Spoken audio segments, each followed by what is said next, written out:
14 ವರ್ಷಗಳ ವನವಾಸ ಅಂತ್ಯವಾಗಿದೆ. ಬಳ್ಳಾರಿಗೆ ಗಣಿಧನಿ ಎಂಟ್ರಿ ಕೊಟ್ಟಾಗಿದೆ. ಆದರೆ ಗಣಿನಾಡಿಗೆ ಜನಾರ್ದನ ರೆಡ್ಡಿ ಕಾಲಿಡ್ತಾ ಇದ್ದಂತೆ ಸಿದ್ದರಾಮಯ್ಯ ವಿರುದ್ಧ ತೊಡೆ ತಟ್ಟಿದ್ದಾರೆ.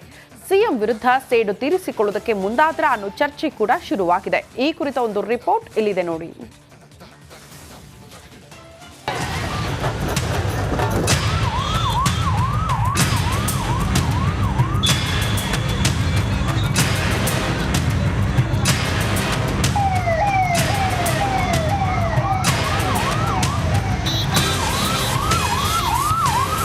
ಜನಾರ್ದನ್ ರೆಡ್ಡಿ ಬಳ್ಳಾರಿಯಲ್ಲಿ ಗಣಿ ಸಾಮ್ರಾಜ್ಯ ಕಟ್ಟಿದ ನಾಯಕ, ತನ್ನದೇ ಕೋಟೆ ಕಟ್ಟಿ ಆಳಿದ ದೊರೆ.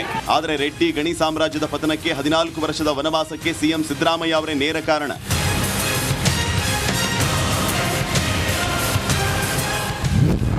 ಸಿಎಂ ವಿರುದ್ಧ ತೊಡೆ ತಟ್ಟಿದ್ರ ರೆಡ್ಡಿಗಾರು. ಬಳ್ಳಾರಿಗೆ ಕಾಲಿಡ್ತಾ ಇದ್ದಂತೆ ಶಾಸಕ ಗಾಲಿ ಜನಾರ್ದನ್ ರೆಡ್ಡಿ ಮತ್ತೆ ಸದ್ದು ಮಾಡ್ತಾ ಇದ್ದಾರೆ. ಒಂದು ಹೆಜ್ಜೆ ಮುಂದೆ ಹೋದ ರೆಡ್ಡಿಗಾರು ಸಿಎಂ ಕಾನ್ವೆ ಎದುರಲ್ಲೇ ತಮ್ಮ ಕಾರು ಚಲಾಯಿಸಿದ್ದಾರೆ. ಮೊನ್ನೆ ರಾಯಚೂರಿಂದ ಗಿಣಿಗೇರ ವಿಮಾನ ನಿಲ್ದಾಣಕ್ಕೆ ಸಿಎಂ ತೆರಳುತ್ತಿದ್ದ ವೇಳೆ ಗಂಗಾವತಿ ನಗರದ ಸಿಬಿ ಸರ್ಕಲ್ ಅಲ್ಲಿ ಜೀರೋ ಟ್ರಾಫಿಕ್ ಇತ್ತು. ಇದನ್ನ ಬ್ರೇಕ್ ಮಾಡಿದ ಜನಾರ್ದನ್ ರೆಡ್ಡಿ ಸಿಎಂ ವಾಹನದ ಎದುರು ತಮ್ಮ ವಾಹನ ಚಲಾಯಿಸಿದ್ದಾರೆ. ಆದರೆ ಈಗ ಬಳ್ಳಾರಿ ಎಂಟ್ರಿಯಾದ ಮರುದಿನವೇ ಸಿಎಂ ವಾಹನಕ್ಕೆ ಎದುರು ಹೋಗಿ ಸಿದ್ದರಾಮಯ್ಯ ವಿರುದ್ಧ ರೆಡ್ಡಿ ತೊಡೆ ತಟ್ಟಿದ್ರಾ ಅನ್ನೋ ಚರ್ಚೆ ಶುರುವಾಗಿದೆ. ಈ ನಡುವೆ ಜನಾರ್ದನ್ ರೆಡ್ಡಿ ನಡೆಗೆ ಸಚಿವ ಶಿವರಾಜ್ ತಂಗಡಿಗೆ ಅಸಮಾಧಾನವನ್ನು ಹೊರಹಾಕಿದ್ದಾರೆ. ಬಿಜೆಪಿಯವರು ಈ ಉದ್ದಟತನದ ಪರಮಾವಧಿ. ಜನಾರ್ದನ್ ರೆಡ್ಡಿ ಒಬ್ಬ ಜನಪ್ರತಿನಿಧಿ. ಸಾಮಾನ್ಯ ಜನರು ಏನಾರು ಮಾಡಿದ್ರೆ ಅವ್ರ ಮೇಲೆ ಕೇಸ್ ಆಗ್ತಿತ್ತು.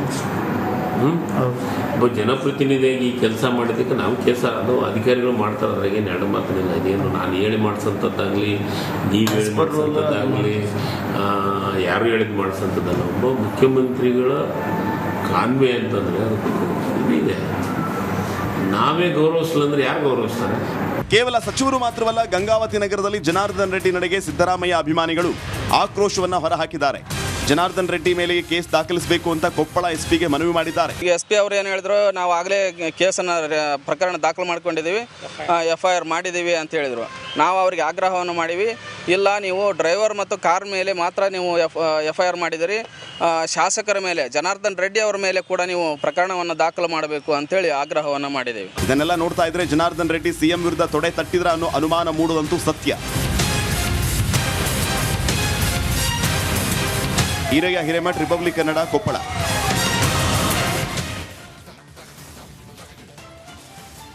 ಕತ್ತೆ ಹಾಲಿನ ಹೆಸರಲ್ಲಿ ಅವರು ರೈತರಿಗೆ ಕೋಟಿ ವಂಚಿಸಿ ಎಸ್ಕೇಪ್ ಆಗಿದ್ರು.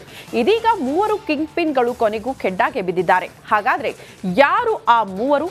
ಎಲ್ಲಿಯವರು? ಇಲ್ಲಿದೆ ನೋಡಿ ಆ ಕುರಿತ ಸ್ಟೋರಿ.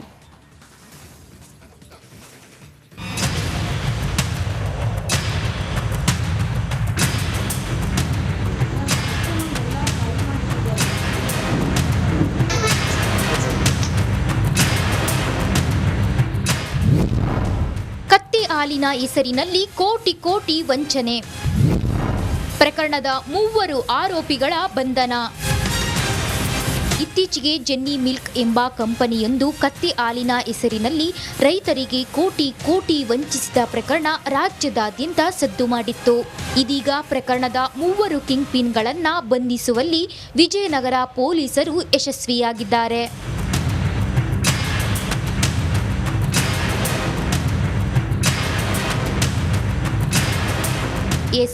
ಜಿನ್ನಿ ಮಿಲ್ಕ್ ಕಂಪನಿಯ MD ನೂತಲಪಾಟಿ ಮುರಳಿ, ಮ್ಯಾನೇಜರ್ ಉಮಾಶಂಕರ್ ರೆಡ್ಡಿ, ಸೈಯದ್ ಮೊಹಮ್ಮದ್ ಗೌಸ್ ಎಂಬುವವರನ್ನ ಪೊಲೀಸರು ಬಂಧಿಸಿದ್ದಾರೆ. ಆರೋಪಿಗಳೆಲ್ಲರೂ ಆಂಧ್ರಪ್ರದೇಶದ ಮೂಲದವರಾಗಿದ್ದು, ಕಂಪನಿಗೆ ಸೇರಿದ 5 ಬ್ಯಾಂಕ್ ಅಕೌಂಟ್ಗಳನ್ನು ಸಹ ಫ್ರೀಸ್ ಮಾಡಲಾಗಿದೆ. ಈ ಸಂಬಂಧ ಒಟ್ಟು 3 ಆರೋಪಿಗಳ ಮೇಲೆ ಈಗಾಗಲೇ ಪ್ರಕರಣ ದಾಖಲಾಗಿತ್ತು. ಅವತ್ತಿನಿಂದ ಅವರು ತಲೆಮರೆಸಿಕೊಂಡಿದ್ದಂಥ ಆರೋಪಿಗಳು ಅವರ ಪತ್ತೆ ಕಾರ್ಯಕ್ಕೋಸ್ಕರ ನಾವು ಈಗಾಗಲೇ ತಮ್ಮ ತಿಳಿಸಿದ್ವಿ. ಒಂದು ವಿಶೇಷವಾದ 3 ತಂಡಗಳನ್ನ ರಚನೆ ಮಾಡಿದ್ವಿ.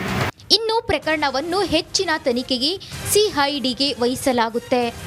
ನಮ್ಮ ಪೊಲೀಸರ ನಿರಂತರ ಪ್ರಯತ್ನದಿಂದ ಆರೋಪಿಗಳನ್ನು ಬಂಧಿಸಲಾಗಿದೆ. ರೈತರು ಧೃತಿಗೆಡೋದು ಬೇಡ ಅಂತ ವಿಜಯನಗರ SP ಭರವಸೆ ನೀಡಿದ್ರು.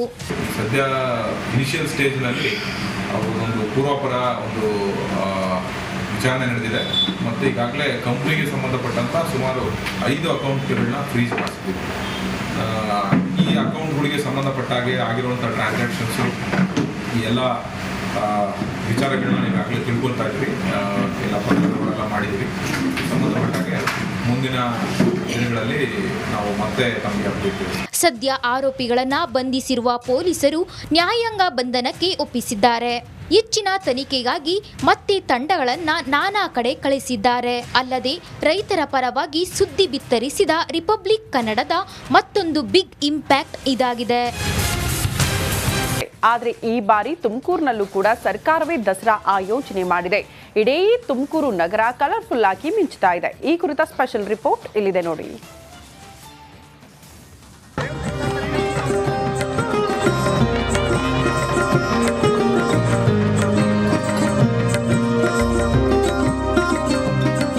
ದಸರಾ ಅಂದ್ರೆ ನೆನಪಾಗೋದೇ ಮೈಸೂರು, ಜಗಮಗಿಸು ಅರಮನೆ, ರಾಜವಂಶಸ್ಥರ ಖಾಸಗಿ ದರ್ಬಾರ್, ಜಂಬೂ ಸವಾರಿ, ಕುಸ್ತಿ. ಆದ್ರೆ ನಾಡ ಹಬ್ಬ ಅಂದ್ರೆ ಕೇವಲ ಮೈಸೂರು ಮಾತ್ರ ಅಲ್ಲ, ನಮ್ಮ ತುಮಕೂರು ಕೂಡ ಏನ್ ಕಡಿಮೆ ಇಲ್ಲ.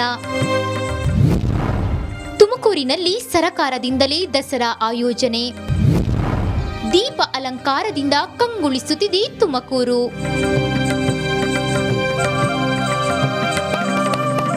ತುಮಕೂರಿನಲ್ಲಿ ಸರ್ಕಾರದ ವತಿಯಿಂದಲೇ ದಸರಾವನ್ನ ಆಯೋಜಿಸಲಾಗಿದೆ.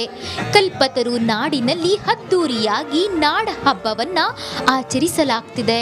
ಇಡೀ ತುಮಕೂರು ನಗರವೇ ವಿದ್ಯುತ್ ದೀಪ ಅಲಂಕಾರದಿಂದ ಕಲರ್ಫುಲ್ ಆಗಿ ಮಿಂಚುತ್ತಿದೆ.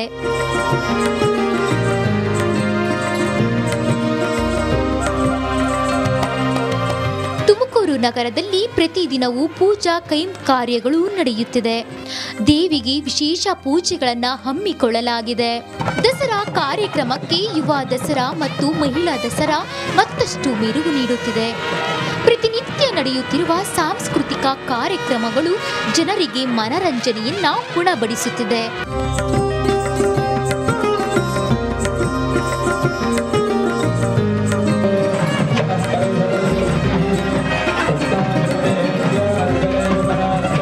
ಖ್ಯಾತ ಗಾಯಕರಿಂದ ರಸಸಂಚೆ ಕಾರ್ಯಕ್ರಮಗಳನ್ನು ಹಮ್ಮಿಕೊಳ್ಳಲಾಗಿದೆ.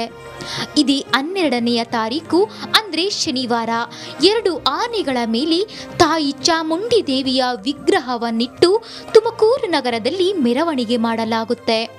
ಒಟ್ಟಾರೆ ಮೈಸೂರು ದಸರಾದಂತೆ ತುಮಕೂರು ದಸರಾ ಅದ್ದೂರಿಯಾಗಿ ನಡೆಯುತ್ತಿರೋದು ಮಾತ್ರ ಸುಳ್ಳಲ್ಲ.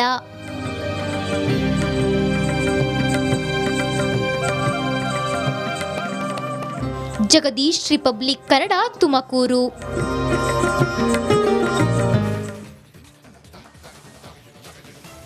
ಅದು ನಾಡ ಹಬ್ಬ ಮೈಸೂರು ದಸರಾಗೆ ಪ್ರೇರಣೆಯಾದ ನೆಲ. ಅಂಥ ನಾಡಲ್ಲಿ ಈಗ ನಾಡ ಹಬ್ಬದ ಯಾವುದೇ ಕಳೆಯಿಲ್ಲ. ಇಡೀ ರಾಜ್ಯದಲ್ಲಿ ದಸರಾ ಸಂಭ್ರಮ ಮನೆ ಮಾಡಿದ್ರೆ ಆ ನೆಲದಲ್ಲಿ ಮಾತ್ರ ನೀರವ ಮೌನ ಆವರಿಸಿದೆ. ಆ ಕುರಿತ ಒಂದು ವರದಿ ಇಲ್ಲಿದೆ ನೋಡಿ.